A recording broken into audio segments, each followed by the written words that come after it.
Stephanie White talks about taking Caitlin Clark off the ball a little bit. Everybody loses their mind. Hello, everybody, and welcome to our channel. I'm Mark. And I'm Rob.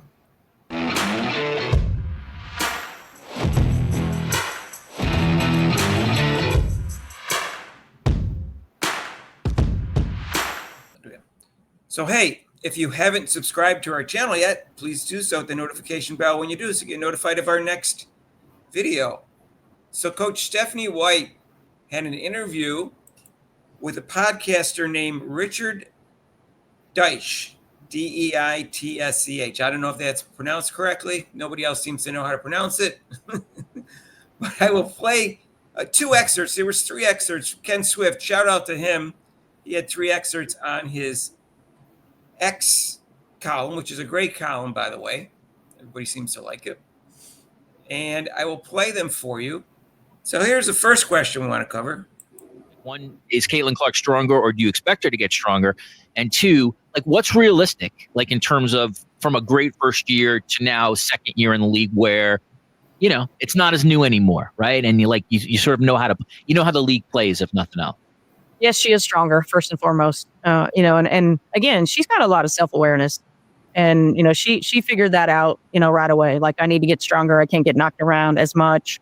And so she's done a great job of getting in the weight room and really focusing on her areas that she needs to focus on in terms of strength, in terms of, low center of gravity, time under tension, like all of those things. I think the next step is efficiency. Right? Like, not so many turnovers, higher field goal percentages. She knows what's coming. I mean, you saw that throughout the course of last year. I remember sitting in a press conference about midway through the season and just, continuing to get asked about Caitlin Clark in Indiana. And I'm like, guys, like, just relax. Like, they're going to figure it out. They've got to learn how to play together. She's thrown into this league right away, and she's going to figure it out. And she did. And she's going to see all kinds of coverages. She's going to see all kinds of matchups. And so for us, working on how to become a little bit more efficient, and whether that's angles of attack, not avoiding, contact, how we get by people, different cadences in dribbling, and different cadences in footwork, and different finishes around the rim. Obviously our job as a franchise, putting more pieces around her, to be able to give. I mean, how do you guard when you've got five people on the floor that can shoot the ball? And then it becomes right. Then it becomes just experience. I think the challenge is when you're not playing in the off season, when you're just training in the off season, then it's rhythm and timing early, right? And then it's, there's a difference in how you catch the ball when you're training one-on-one versus how you catch the ball when we're training and when we're playing in a pickup game. There's a difference in game shape and basketball shape, not just from a conditioning standpoint, but from a rhythm and timing standpoint. So that becomes the next challenge. But getting more efficient in everything that we do, for us, moving her off the ball a little bit more so she's not getting worn out in game, just handling the ball 94 feet. And then we're challenging her on the defensive end of the floor as well, like being a better defender. The best that for us as an opponent, you want to attack a good offensive player by making him play on the defensive end, putting him through the ringer. So being a better defender, and I think being more creative as a. So, Rob, there was a lot there, but I took some notes and we'll go through them one by one. I guess we'll do the one that everyone wants to hear us talk about anyways, and you can respond to that about the off-the-ball comment. Tell us what you think she meant by that, and tell us the ways that you would have Caitlin Clark play off the ball and how you take advantage of the fact that she no longer has the ball in the hand to get her opportunities to score. Well, like I said last year, what they need to do is have set some screens for her. She could screen away for her, have an off on the other side of the court and then they can screen away and then have her come off a down screen, and then also with a down screen or across the key screen, you have her post up. She definitely could post up another player. She's tall enough and she'll be stronger enough to post up another guard that's going to try to guard her. So yeah, off the ball, yeah. I mean, definitely the main thing is setting the screen and having her. That's what kind of had me yelling at her a little bit. It's like, you have to move. She made a pass and she was kind of stand there. So it's like, wait for it. It's like, no, you got to keep moving. as you saw with the other teams like the Minnesota Lynx, they pass and they move. It's basic basketball: pass and go through, not pass and stand. Because that means even I could guard you. So, and then when you get the ball back, it's gonna be harder for her to take the shot. And then she's kind of rushed. So, yeah, I mean, I agree with some of that with off the ball. Definitely, it would be off screens, down screens, and screens. She could screen away and set up things. So there's a lot you can do. Rob, why don't you explain the difference between an off screen and a down screen? Okay, off screen is when it's on the opposite side of the key. So if she doesn't have the ball, she's on the opposite side of the ball. Someone could screen down for her, and she can come up and catch the ball on the offside. Also on the same side too, you get a same side screen where she's down low, and someone comes down and screens down for her, and she goes up towards the ball for a jump shot. And then there's a cross. Then there's a cross screen where you can screen across the key where the ball's on the opposite side, and she's on the opposite side, and the person on that side screens away, and she comes across and in the lower post. So, and what's a down screen? Down screen is where the person who doesn't have the ball screens down for her, and she comes up to the ball. Okay, so yeah, there's a lot there, and I think that people are having these nightmares because Chrissy Sides would have her off the ball and have her stand in the corner and do nothing. Yeah. And no one else in the team is a good passer, really know how to run the point properly. I love Erica Wheeler, but she wasn't a great point guard in terms of knowing how to run a half-court offense. So I think that's what people are thinking about. And Chrissy Sides didn't do it properly off the ball, and I think Stephanie White will. And that's what I think people have to see. And I think it'll give her opportunities to actually score without having to create her own shot, which she created her own shot and was able to score more without an assist than anyone else in the league last year. Despite what critics say about her, she was actually really good at that. And I think this will give her more opportunities and actually increase her shooting percentage. So I think that's a smart idea. And she also talked about just not having the ball all the time in her hand to save her some energy. She said that. Right. So I think that's going to happen. I mean, then on the pro, but I mean, I also like her to have the ball in her hands because she's a fantastic passer, so she makes everybody else on the team, better. So also, like I said, you can run the same offense with different players, just a motion offense, and she can see the person off the screen, make the pass. Especially with Mitchell, you get Mitchell the same thing, get her the screen out in the 3-point line, shoot that, and you got posted up with Boston. So, I mean, with her, Clark handling the ball also is also very good too. So I just want to clarify that I think everybody's pretty much came to the same conclusion and analyze it. It's not going to be the nightmare that it was last year, and that her comment about playing off the ball is just pretty much a nothing burger because it just means that they're going to have some more variety to their offense and give Caitlin Clark a break once in a while because they have more talent around her, so they can do that. So she also talked in the beginning about the strength and Caitlin Clark's strength. Now, Caitlin Clark has actually been working out with weights, from my understanding, since about after her freshman year in her first year in college. And people said, well, she needed more strength. And I'm saying, yes. But if she got the right calls from the ref, it would have made less of a difference because she was getting banged around.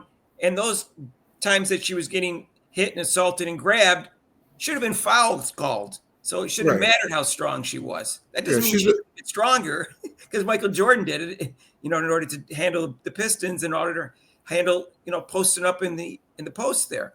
Yeah, so, she's a good finisher. She's a good finisher at the basket. I mean, but she wasn't. But she can't. How can you finish when you're getting freaking hammered?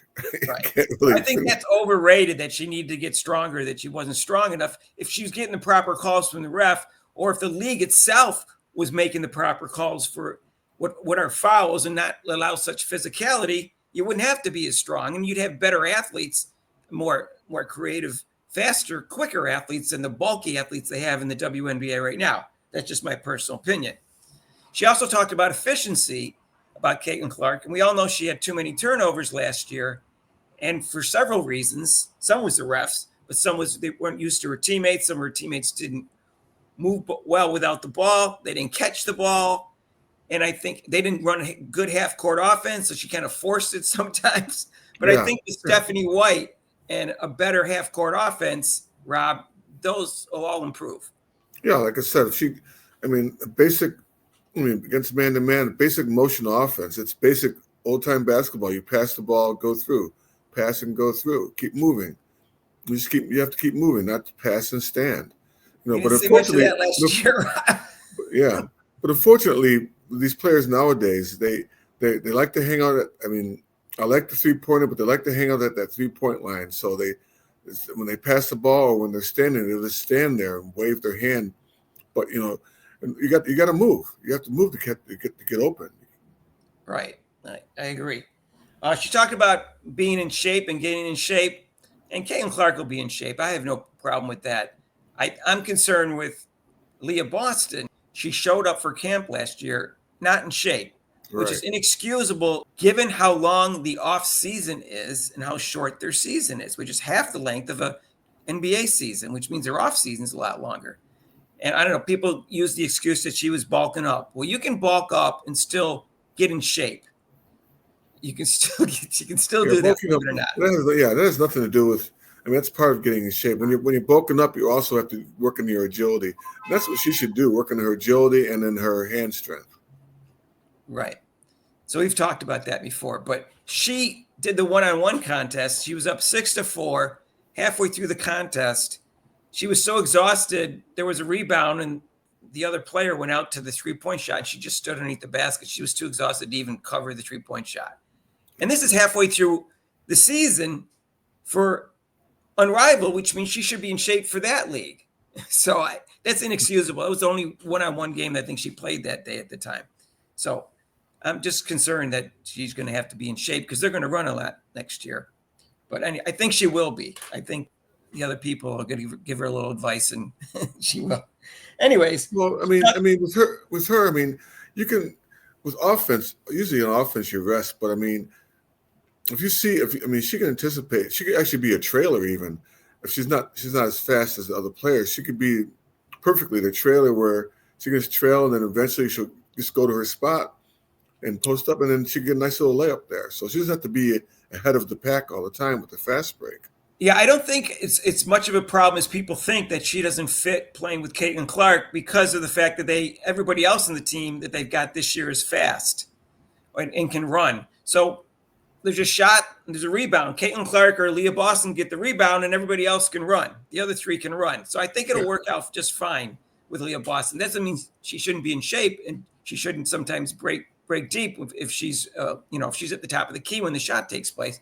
But I think they'll be just okay in terms of style and formation wise.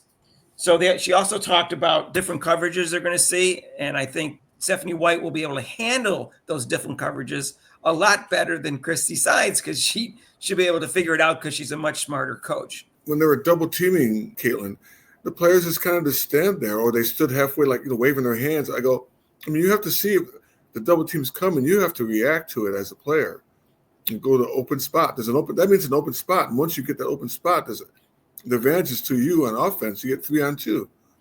Yeah, you have to move, so there's a different angle too. So, anyways, and she talked about Caitlin Clark improving her defense. Glad to hear that.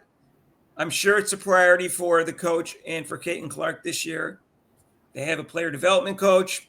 Maybe if he's not a defensive specialist, maybe they should hire another coach, or maybe one of the assistant coaches that's not on the team. We could hire Rob, help her with her stance. That bad stance that she has so she can slide her feet better and all those kind of good stuff.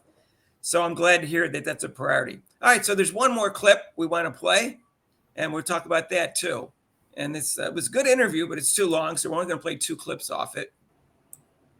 There's obviously a lot of great things that come with that in terms of publicity, in terms of people being interested, but also, that's could be a challenge for a coaching staff in terms of all the external stuff. You've dealt with star players before, but just to be very realistic, Stephanie, you've never dealt with this kind of star player. So what are some of your thoughts just in terms of how you manage sort of I don't mean this pejoratively, but the circus kind of around her? Yeah, I think first and foremost, she does an outstanding job of managing it all. She's incredibly humble. She understands the big picture. I think, her family, she views it I think understanding her celebrity, number one, but number two, like, she's a Midwest kid, right? Like she's a Midwest person, and she is just who she is, and she tries to live her life in an authentic way. And but she's very much Taylor Swift 2.0, right? And so I think from my perspective and our staff, in our franchise, it's how do we help her navigate, all of this? How do we help her protect her peace? Because it can be a lot. And how do we just be a resource for her? It's always a different level now with social media and with the fan engagement and all of the things now. But more than anything, we just want to help be a resource and help protect her. She's an incredible, I call it a kid. I mean, she's obviously a young woman, but she's just an incredible talent. She's an incredible human being. She works her tail off. There's a reason that she is who she is in terms of a player. And she's handled all of this with such grace and poise that most 23-year-olds wouldn't be able to. And so I give her parents a ton of credit. I give her a ton of credit. We just got to help her try to navigate it in the best way that we can. And from a coaching perspective, keep the main thing. Like, look, we want to protect her, certainly, help her protect her peace, and then help her continue to grow on the basketball court, help our team be the best team that we can be, help our players understand that sometimes you got to set it all down. Sometimes you got to minimize the noise around you.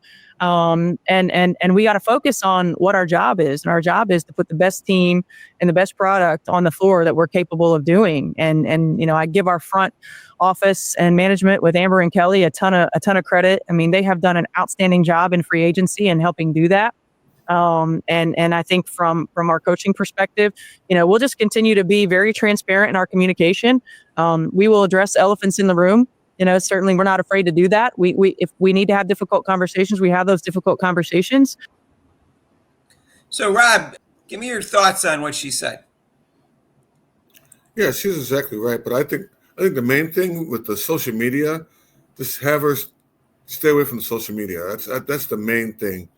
Don't have her. I mean, she did a pretty good job with that last year, but don't even deal with the social media. And I think like she's correct. She's used to. If she got through last year, this year should be easier. What she went through last year was hell. It really was. It was. Right. I don't know how she survived mentally and able to keep a level head and still play a game, be rookie of the year, and be still a fantastic ball player. I don't know a lot of people who could have dealt with that. So I think this year would be a whole lot easier for her. Yeah, she confirmed what I've always said, that she works really, really hard on her game, and which is how she got as good as she is. She's athletic, but she's not super athletic. So she was basically her athletic ability plus a lot of hard work. And I maintain she probably puts more hours in per day than any other women basketball player in the world throughout her life. That's just my guess, but I don't know that for sure. It was good that she has a coach that she can actually confide in right now in terms of trying to handle the pressure and how to handle the press and what to say and how to do that. I don't think Christy Sides was a smart enough woman or an experienced enough coach to give her guidance in that area. But I think Stephanie White is, and the more I hear her speak, the more I think they hired the right person. Now, with her, I mean, with coaching, Mark, the main thing with players is communication. If you can communicate, that's a really big part of coaching. Is communicating with your players, all of them. Everybody has their own different personalities. Some players I could yell at, and they would be okay. Some players I couldn't yell at. I'd have to pull them aside and just talk to them, in a calm way. But I mean, this going through all those different personalities, and with Caitlin Clark, it's a lot easier with her because essentially she's like a coach. She knows the game. She works harder and she knows the game. So as a coach, it's a delight to like, oh wow. I don't have to really sit down and go through the whole rigmarole. She knows what to do. Right. I remember what I was going to talk about before, and you talked about Caitlin Clark posting up. It'd be nice if she learns that turnaround jumper that Nafisa Collar has and Dantes has. So if she can learn that and add that to her game. Now, Michael Jordan didn't have it when he entered the league. He didn't get it until third of the way through his career. He started putting that into his game. So he didn't have to drive to the basket all the time, and he could save some, energy and also save on his body.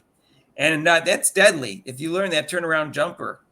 So I'm hoping that's what happens. Well, yeah, just in that post spot, hopefully that'll open up for the referees to see if she turns around and shoots it, she'll get the call.